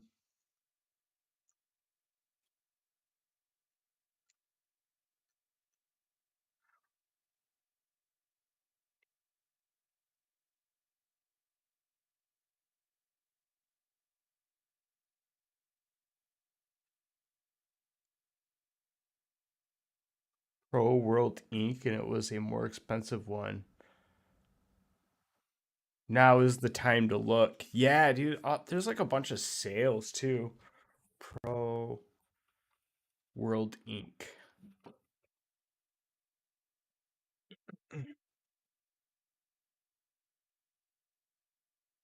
Yeah, I don't know what the trivia question should be.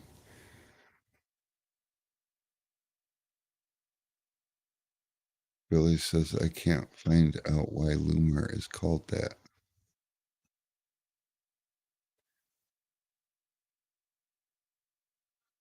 Brian was -3 when window film. Now, are you talking flow on or film? Like the polyester stuff.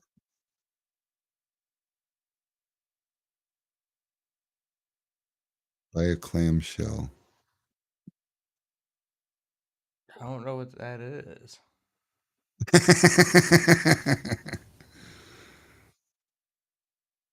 Alex needs to have a video conference with all you people so you can help him figure out what he's supposed to have.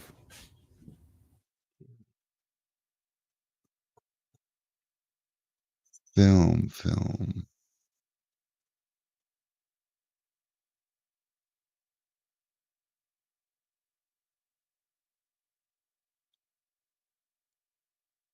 Now, are you talking about when it was invented or when the first patent was made?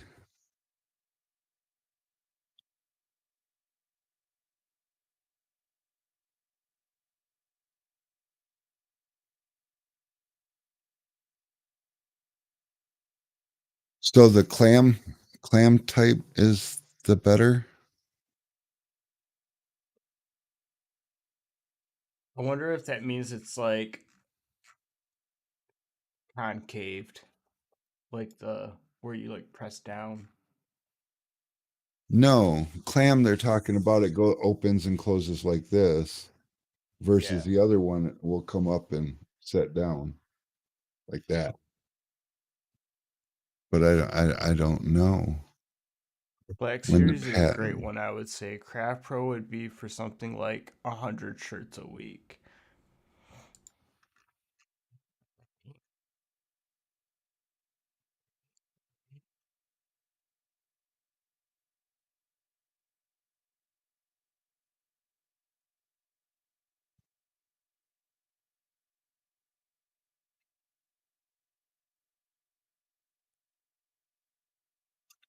You must be 53, Brian.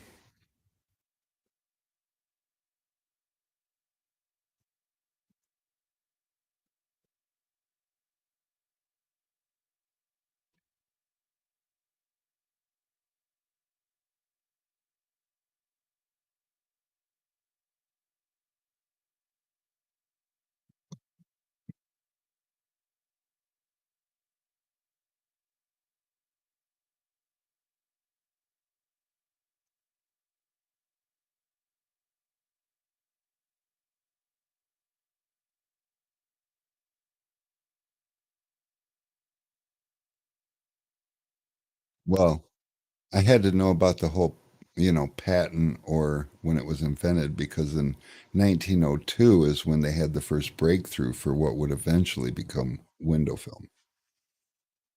So,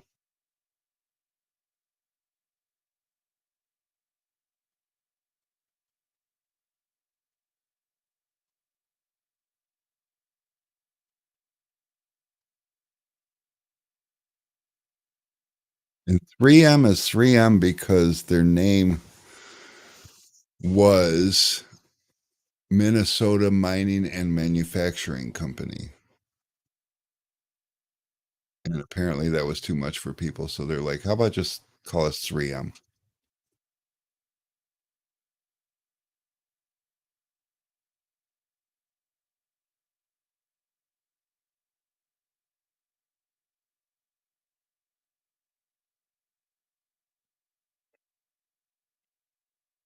Yeah, I wonder what kind of questions they're going to ask.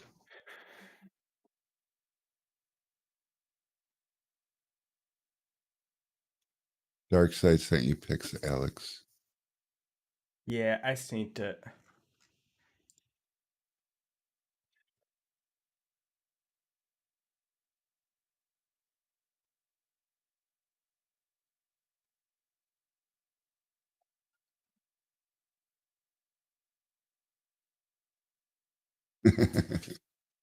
Ryan, probably a smart move. 3M rolls off the tongue much easier.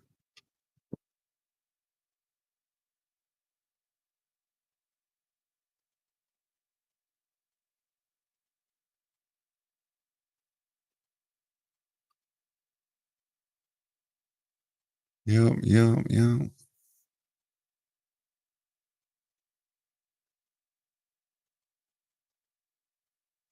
So would 3M in 1966 be a correct answer? Because they weren't 3M at that time. So I feel like that would be a false answer. So, or an incorrect answer. It'd be Minnesota Mining and Manufacturing Company.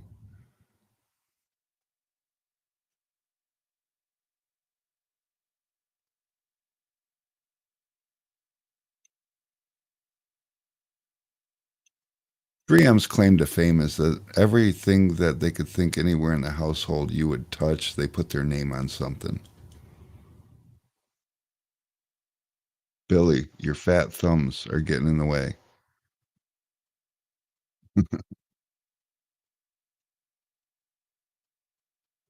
There we go. Scotch. Because even though I know what you're trying to type, my brain wants to try to pronounce it, what you typed.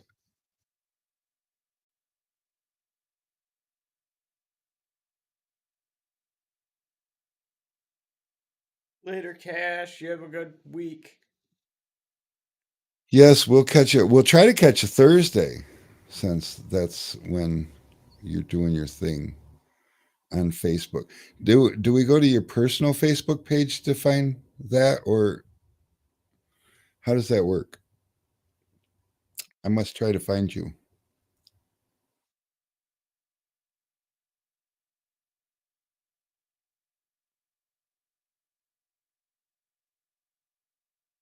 Actually, Billy, sandpaper can be pushed or pulled. We'll see you, Cash. Ba-dum-bum-bum. Yeah, so here we are, 5:42.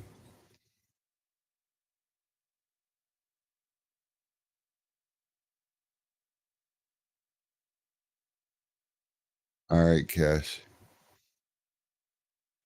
I will try to keep my eye open for it, and me and Alex will try to remind each other that we're going to.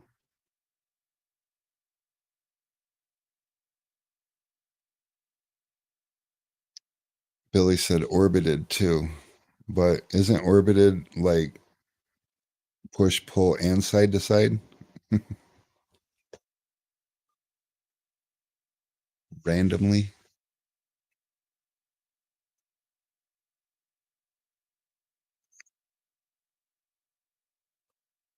We don't want to talk about low Earth orbit.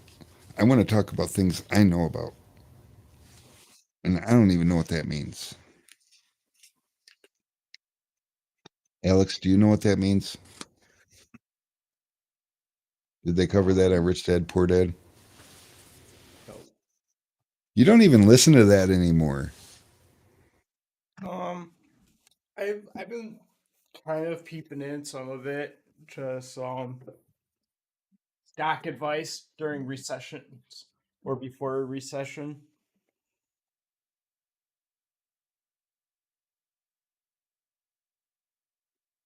Billy, you got a whole ass sentence there that has like 3 words that are It's like real words. dude, everyone in the like industry is like arguing whether or not there's a firmament and if we can get past it, and like talking about rocket ships are fake, and a bunch of people are like, oh, here's the proof, because they take a picture of a rocket that's flying at an arch, which I just did a little bit of research on, and the reason why it flies at an angle is because like fuel and resistance, and so like the objective isn't to like fly straight into space, it's to catch wind of the Earth's orbit. You know, it's like you got to piggyback off of it. And the reason why you don't come at a straight angle and why it's up and over is because if you go at an angle, there's a lot of air resistance. So you go straight up until the air, like you're in an area where the air's a little lighter, and then the rocket kicks over and then travels with the Earth. They usually fly east because that's how they can take advantage of that more. And then that's why everything is launched near the equator, because you know you have a wider area of the Earth spinning, so technically that part's spinning faster than either ends of the pole. Look at you looking up useless information. I don't like know. it. Charles could probably explain it better. He's Yeah, more he into bought a that stuff. telescope. But I mean, so look at it this way. If we couldn't get to outer space, then we wouldn't have satellite TV. Or are they just wanting us to believe that it's satellite TV and it's really off of towers strategically placed like antennas? I mean, is Australia even really real? Like, who's even been to Australia here? You know? Yeah, I've seen it on a map, but somebody drew that map. They're trying to fool me into thinking there's a better place. Like Hawaii, is that really even a thing? I mean, if you look at the map, they put it so far out in the ocean that none of us can actually get to it.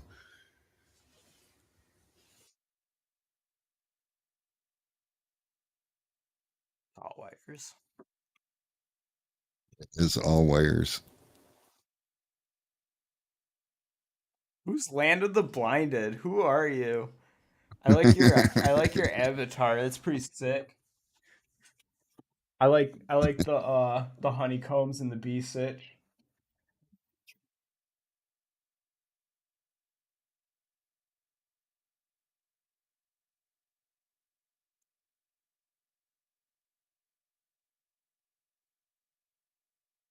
Jada J, is that another one of your YouTube channels?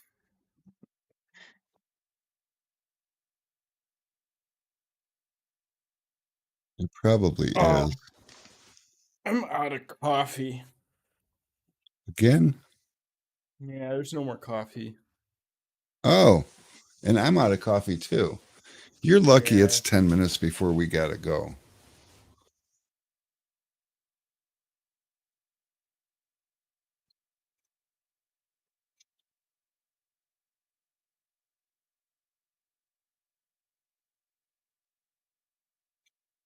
Yeah, Billy. And there is a lot of people that put on white coats and said that COVID isn't real too. So people can get in front of a camera and say anything that they want to. It doesn't make it true or false. It just makes it what that person said.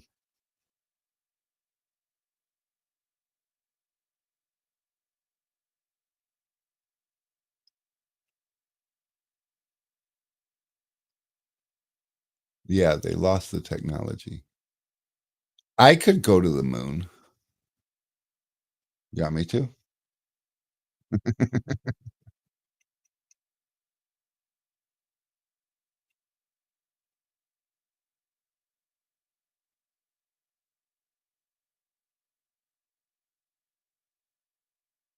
Me to order some hats. They won't be on until 5/1/2023. Just tell them it's coming from the moon. Yeah, so the whole product like I don't want to say shortage, but I guess it is a product shortage. Inventory struggles that we're having is still real.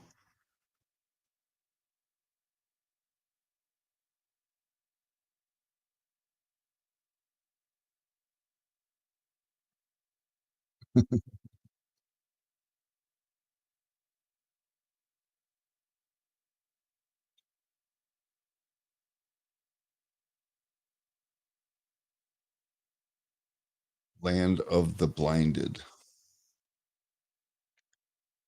I think I like it.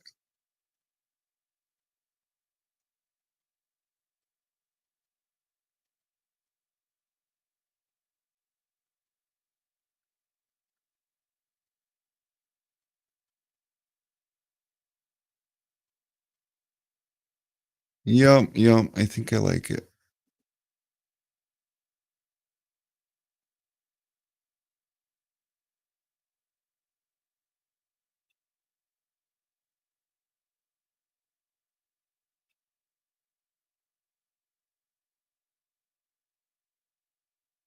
I buy tools from you guys. Well, we figured as much because most normal people, non-tinners wouldn't sit through the show. we, we don't really even talk about anything. Instagram exposes this world.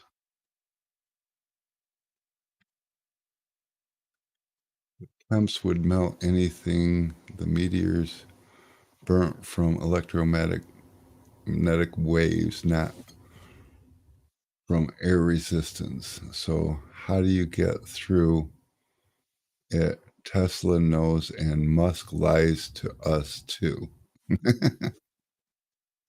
Oh, we need a new topic because this is a rabbit hole I just don't care about. Whether or not somebody went to the moon really has no bearing on my life. It just don't. Whether or not the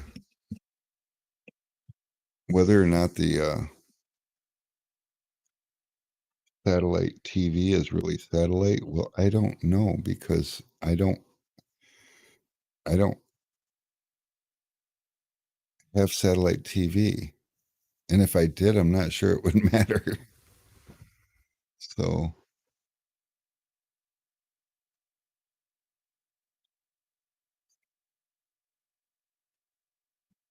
but if it wasn't real, then how would we have all these space movies? Like Alien. That was real. I mean, think about it.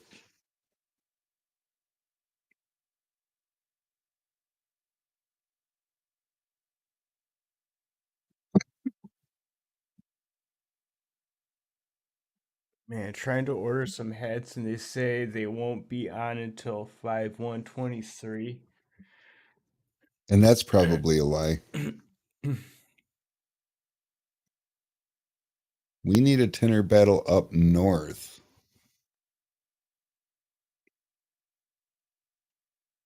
Break a back window with cold hands. Amen. Or try applying film when the temps are less than ideal. Although there are a lot of tinners that You know, bless their hearts, are out there in the elements tinting windows. It's crazy.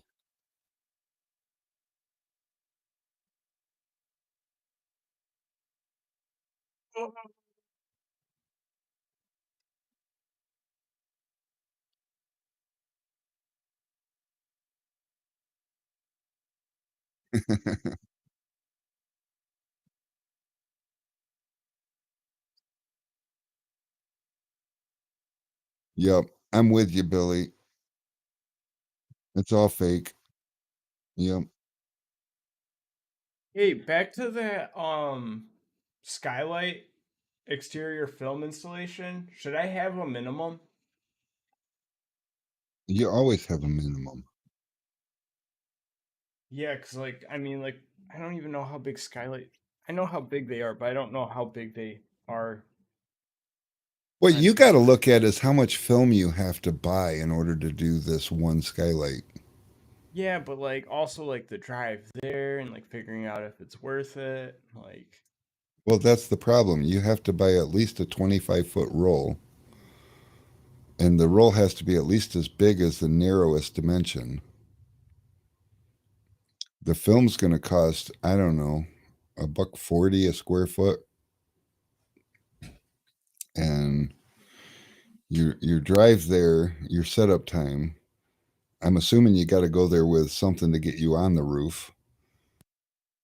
You might need more than just something to get you on the roof, depending on the pitch of the roof.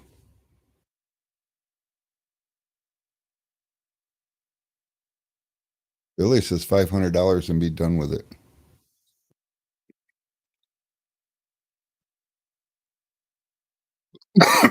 We don't currently have a 20 or we don't currently have an exterior film, so he's going to have to outsource this. And actually, we do have a little bit of Avery exterior left, so he might get lucky. so. So it'd be like 300-ish for the window on average.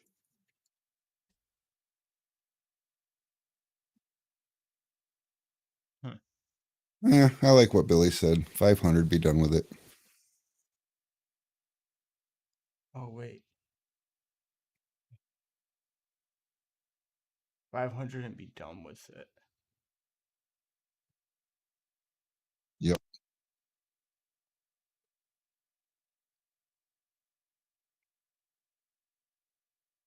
You know, Billy always blames his fat thumbs, but I think the reality is Billy needs glasses and he doesn't wear them.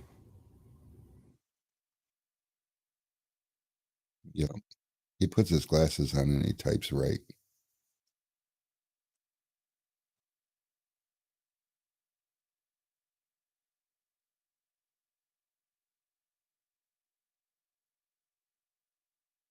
Yeah, having a shop is the way to go. Skylights is not the way to go. And chances are, Alex, you ain't going to be able to go do this skylight until April or May anyway. Yeah, that's true. It's one of those going to be what it is. How does installing film in a cold area work? Does it like is the adhesive gonna like fight against you? It's not gonna be as effective.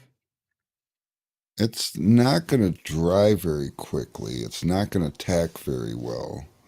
And if it starts out cold, it's, you know, the colder you make it, the less sticky it's going to be. So, yeah, then it's going to want some sort of warmth in order for the adhesive to actually set up. Think of it like painting. You know, you don't paint if it's under 50 degrees, right? Yeah. So you shouldn't tint if it's under 50 degrees.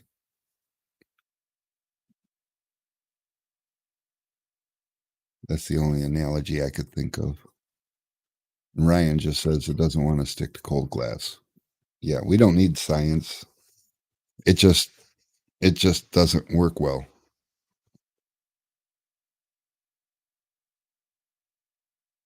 Yeah, I had a customer that I tinted his house, and I left a water pocket in one of his door walls in his bedroom.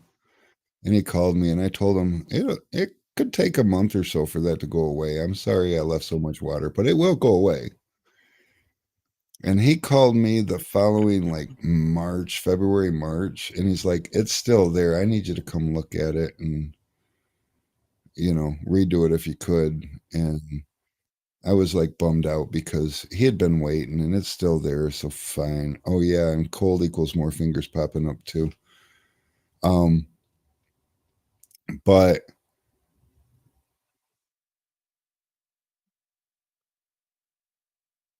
unfortunately,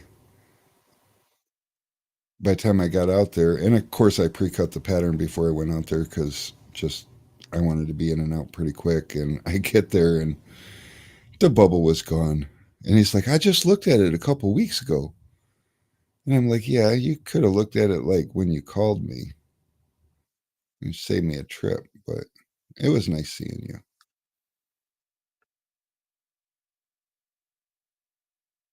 So yeah, Billy, I don't know what offensive and defensive film is. I suppose defensive film would be like security film, and offensive film would be like solar film. I don't know. I feel like you're making things up on me.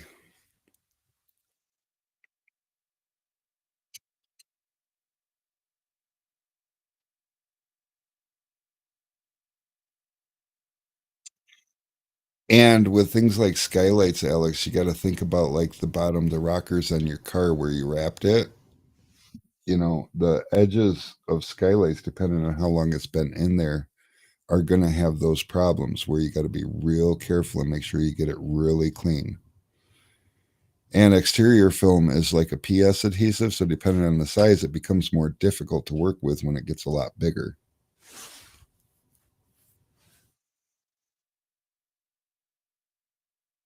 When you're cold, the fingers slow down the flow of the blood. I think Billy's just talking now. Yeah, he says offensive films are aggressive, defensive film is thick.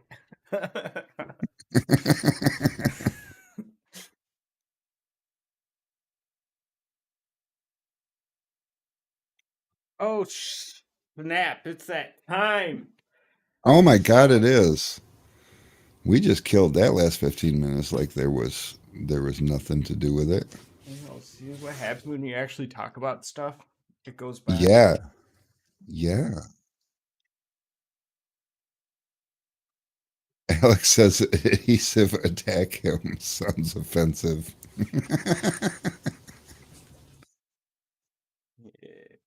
All right, guys. Well, we are happy that you joined us for another one of these BS sessions. We might have to start calling this BS Tuesdays if I can't come up with better topics. But yeah, so I guess this is going to be the end of it. So until next time, Alex is trying to stay in frame. He's like, "No, I'm taking my shit off." All right, we'll see ya.